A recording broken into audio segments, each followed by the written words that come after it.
15 বছৰ 5 বছৰ ধৰি আছে এই ক্ষেত্ৰত আপোনালোকৰ ফালৰ পৰা কিবা নহয় তাৰমানে বিভাগটো সম্পূৰ্ণ নতুন এই বিভাগটো প্ৰথমবাৰৰ পৰা মই কাম কৰিছোঁ আৰু বিভাগটো পোৱাৰ পিছতে মই বানপানীতে গ'ল বহুদিন বুজি পাইছেনে গতিকে বিভাগটো মই অলপ বুজি লৈছোঁ কিন্তু মই বিভাগটো যে নিকা কৰিব লাগিব এইটো সত্য কাৰণ ট্ৰান্সপৰ্ট বিভাগটো যিহেতুকে ইমান এটা ডাঙৰ পৰিৱৰ্তন আহিছে আজিৰ দিনটোত গতিকে এই বিভাগটোৰ পৰিৱৰ্তন আহিব লাগিব গতিকে যিসকলৰ যিটো কাম সেইমতে কাম কৰিব লাগিব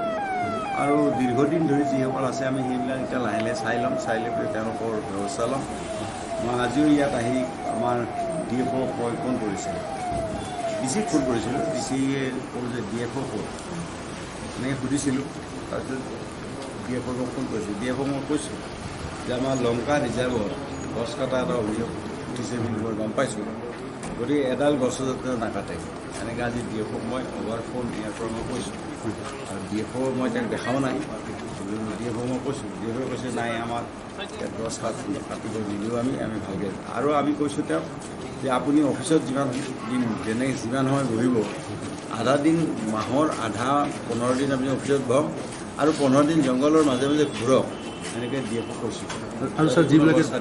ড্ৰেছ পিন্ধিবলৈ টান নাই সেইটো ড্ৰেছ পিন্ধিব লাগিব সেইবিলাক কথা নাই কিবা কঠোৰ নিৰ্দেশনা সেইটো হৈ যাব সেইটো চিন্তা কৰিবলগীয়া নাই সেইবিলাক হ'ব মুঠতে ফৰেষ্ট ডিপাৰ্টমেণ্টে এটা ৰিফৰ্ম আনিব লাগিব যেনে তেনে ঠিক আছে